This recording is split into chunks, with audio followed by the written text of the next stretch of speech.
Hey TGIF everyone, happy Friday. My name's Heather Gray. I'm over at choosetohaveitall.com, my little piece of the internet where I work as a coach and therapist, helping people to live their big, daring lives and choose happiness for themselves every day. If you're just catching me today, you're catching me about 3/4 of the way through a resolution reboot for 2017. I've been working with my community for the past week on setting themselves up for success with their goals for the new year, and I'm certainly happy to have you join me. You can scroll through the Facebook page and see all the other videos that you've missed, and I think I did order them by day, so you should be able to catch up fairly easily if you're interested. Also, too, wanted to let you know that I do have a community group on Facebook as well. You can find me there at facebook.com/groups/choose to have it all. It's a personal development group for people who are working to choose happiness in their regular everyday, and I'd love to have you there. The reason why I started this challenge for the start of the year is really, it was super important to me, and I feel really passionate about setting people up for success as they work for their goals in the new year. I feel like a lot of resolutions end up making people feel worse than they make them feel better. Of course, some people will make their resolutions and they'll be internally motivated, or they'll just have their, good moment of win after win after win, and it'll help them keep going and they'll achieve success. But I think that where a lot of people stumble and fail is that they don't have the tools and strategies that set them up for success. They have these goals, they have things in their life that they want more of, or things in their life that they want less of, and they don't have a specific plan or strategies for how they're going to accomplish that, and that's where they get stuck. So that's why I created Resolution Reboot. It was this idea that we kind of have to take the traditional New Year's resolutions as we know them to be, turn them on their head a little bit to really set them up for success. Today's skill and strategy, I have to be honest, if I could have really led with it as day one, I would have, but the shrink in me knows that you needed the other tools and success tips in order to get started first and in order for this one to work with you. But it's one of those things that I don't think people really take into consideration very often, but if they did, they'd be far more successful. And so when I, sort of was tagging people around this issue, I called it the one thing you need to stop doing in order to be successful. And there really is only one thing you need to stop doing if you want to find success, and that is you have to stop stopping. I think a lot of times when people have goals and they encounter a problem that they have, an obstacle, some sort of conflict that bumps into it, suddenly they find themselves in conflict between their goal and something else they want, their goal and someone else who needs something of them, their goal and a feeling of doubt or criticism that takes over, and suddenly they're in this moment of choice and they just kind of numb out, procrastinate, and they walk away from their goals. If people would simply stop stopping at the obstacles, way more people would be finding success. You wouldn't be facing a new year looking at the goals that you had for last year, sort of banging your head against the wall, wondering why you didn't meet them, because you didn't meet them because at some point you stopped. It's pretty rare for people who keep going and keep fighting to fail. Sometimes you need to pivot. Sometimes you need to change the way you do something. You have to change a course of direction. But for something to just pure and simple fail, when people refuse to quit, that's a little more rare. And what I find instead is I hear a lot of excuses. I get the yes, but it's quickly followed by the but. And that but is your goal killer. It's your success, sort of sabotage. It's everything that's getting in the way of what it is you want. So before I go any further on this, I just want you to take a quick moment and check in with yourself about recent goals you've had. And ask yourself honestly, looking in the mirror, nobody else would know, do you really think you did your best in trying to achieve it? Do you really think that you were one of the people who did their best, but just unfortunately it wasn't your turn and your best wasn't enough? Or do you think you may have walked away too soon? And do you think you may have given up too easily, or let someone else's needs take over your own, or replace your own even? Because I find a lot of times that's the root of why people don't accomplish the things that they set out for themselves. Because here's the thing, if meeting your goal isn't non-negotiable, it simply won't happen. Goals don't happen by luck. Change doesn't happen by chance. Oh, those are good. You should meme that at some point. But like, seriously, change doesn't happen accidentally. It's not a chance thing. Change happens when people get really mindful and clear and direct about what it is they want for themselves, and they go after it. And the only way that works is if you make the thing you want non-negotiable. Then you can problem solve the how. So, for example, one of the things that I was struggling with last year is I had a pretty fairly regular workout routine. I had a pretty consistent diet, and then my husband got sick. And it was so easy to say, well, I'm just going to have to eat crap. The hospital doesn't even have a really decent cafeteria. There's nothing but fast food around. Of course, I can't go to the gym. I'm so tired. And one of the things at some point in time I realized is that if I got myself to the gym, even though I was tired, I was handling everything better. But when I kind of just gave into defeat and sort of said, oh, well, I guess not today, that's when I felt ragged. That's when I felt low on energy. And sometimes that meant problem solving. For example, on the weekends, the gym classes started later, and by that time I wanted to be at the hospital. So I just simply reached out to one of my class instructors and said, hey, listen, my husband's in the hospital. I really think I could get a good workout in. Would you mind coming in early for an hour and just working out with me and getting me set up? And he was thrilled to do it, because so often people just don't even know how to help. And if they knew how to help and you could give them specific guidance, they would help you.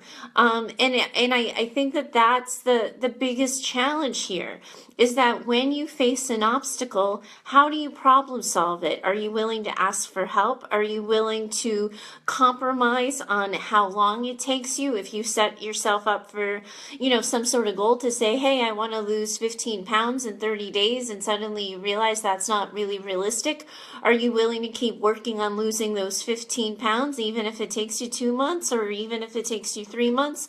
Because what's the goal? Is the goal the time limit, or is the goal to lose the weight?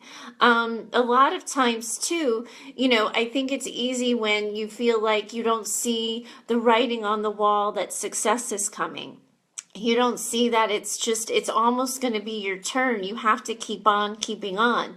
And I think that sometimes that you have to recognize that, when a boat sort of leaves the dock, it has to be in the middle of the ocean with no land in sight for a really long time sometimes to get to its destination. And sometimes, if you're lucky, it's a cruise and it takes you to Mexico, or a cruise that I went on and it took me to Alaska. And then suddenly all of that time sort of free floating, feeling like you may never get there. Once you get to the other side of it and once you land, everything's just easier and amazing. But you have to sit through and gut through those moments of doubt, the moments of fear, the setbacks, the discouraging sort of times. You can have a bad week. You can sort of just give up on yourself for a couple of days and crawl in a hole and get in bed and refuse to sort of play. But at some point in time, you got to get out of the damn bed. And you got to say, okay, it wasn't my week last week, but it's a new week. Or yesterday wasn't my day, but today's going to be my day. And you have to give yourself a fresh start. And you have to decide that part of the journey and part of getting there is the lessons you learn along the way, and the steps you take and the missteps you take. Those have value. But I think a lot of times what happens is people sort of use these obstacles, use these moments of when life happens and just kicks you in the stomach, punches you in the gut, and it sort of says to yourself, and you turn it into a story, well, maybe I'm not supposed to do this. Maybe now isn't my turn. When, quite frankly, that's bullshit. That's not what it is. Not at all what it is. What it is that you get scared, you get tired, you get run down, and you want to stop. And sometimes all you need to do, instead of quitting and instead of stopping, is give yourself permission to pause, to say, it's really hard today. I can't today. I can't get it together today, but tomorrow I will. And a lot of times, if you can intentionally set the pause button on whatever it is you're working for, whatever hard conversation you need to have, whatever conflict you're working on that just feels too hard for today, if you do it mindfully and with intention, and you take a day off, sometimes when you walk away and you go back to it, it looks so much clearer. This course I've created for you is actually an example of that. I started it, I think in November. I had the idea of like, oh, the New Year's coming, I should probably do something. And I told myself this story that I didn't know all the tech, that the online practitioners and service providers have these coaching software programs that make everything look shiny and new, and they know how to do really well designed PDFs that set themselves up to look super professional. And I've only been in business online for a year, so I don't know all the tech things. So maybe next year I would be ready. And at some point in time, I had to call bullshit on myself and say, like, no, you want this. You have something to say. Figure out, given your limited skill set, how do you need to say it? So I chose my email list and my Facebook Live, two things I'd already learned fairly well how to do. But even the Facebook Live, as I said yesterday, made me like kind of throw up at first. I got certainly more comfortable with it as this week has gone on, but I had to step outside my comfort zone. So I didn't deliver it in a shiny coaching package with cool software. It's an email, and I don't have these highly stylized videos. It's me sitting in front of you talking on my cell phone, but the goal happened. I got my message out there. I've connected with some really awesome people. My inbox has been so fun to open up every day because people are emailing me and telling me how excited they are about the challenge. And even yesterday, I was kind of nervous to talk about boundaries, and that was the thing that gave me the most emails in my inbox this morning, that people really recognize that if they want their goals to happen, they have to stand up for them and they have to fight for them a little bit. Otherwise, they don't happen. And that's today's message. You have to stop stopping, and you have to decide that the things you want for yourself are so important, are most important, that sometimes you're willing to disappoint somebody. You're willing to say no. You're willing to distance yourself from someone who isn't setting you up for success. You're willing to miss out on something you normally might have signed up for or done or participated in because you have this bigger goal. And, you know, back in the day when I first started my clinical career, I worked in a residential program for adolescent teens, and one of the goals that they had to work on was called delaying gratification. And I think it's something that us big kids have to work on a regular basis too, that we're not going to see the new dream take action by January 7th as much as we would like to. We're not going to see the weight just magically fall off inside 7 days. We're not going to get the rewards for our hard work that quickly. And the things that we want the most are usually worth it, but they don't come easy. Sometimes they don't come cheap. They cost you time or money or energy. But if you do it and you push through and you get yourself to the other side, before you know it, you're building a life that you just didn't know you could have. You're improving the quality of your relationships. I have a dear, dear friend of mine who has been intensely unhappy for a number of years. And last year over New Year's weekend, she was in bed. She couldn't get out of bed. A year later, through a series of baby steps and big steps and hard decisions and hard talks and running away and going back and running away and going back, she told me the other day that she's happier than she's ever been. And I've known her for a handful of years. And it's just, that's how it happens, but it doesn't happen if we stop. And it doesn't happen if we say not today or not our turn, it's someone else's turn. It just doesn't happen unless we want it bad enough. And that means we have to problem solve the obstacles, push whatever is getting in the way out of the way with a good, solid, strategic plan, and then just get on with it and just do it. And we have to stop stopping. If you're facing an obstacle to this that you're not quite sure how to overcome or problem solve, I encourage you to put your comment in the link, comment below the video, and I'll get back to you with some quick steps. It seems like people are really shy on Facebook around this stuff. I'm getting far more emails than Facebook comments. I'd be happy to share in the community so everyone can learn. But if you're too shy, simply email me. My email address is heather@choosetohaveitall.com, and I'll gladly get back to you on this. But the secret is, in today's lesson is, you have to stop stopping. So that's it for today. This is a 6-day course. I tried so hard to get it into 5 so it could be a neat, clean week for all of you. But I think I had too much to say. And those of you who know me personally or have worked with me already probably know that I'm a little bit verbose as well.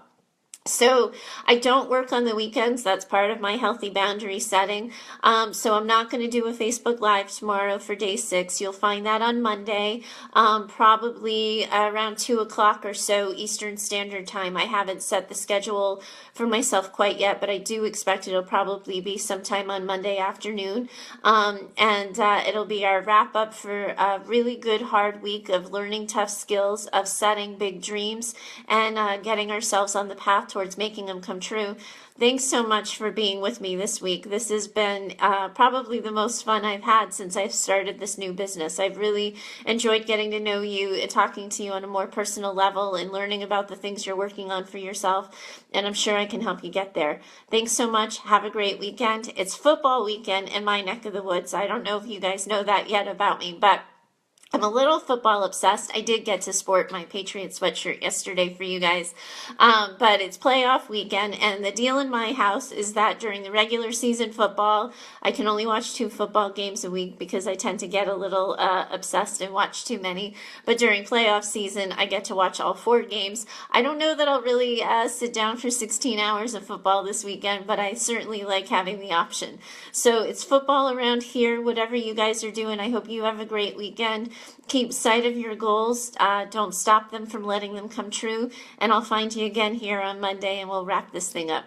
Thanks so much. TGIF. Have a great weekend. Bye, guys.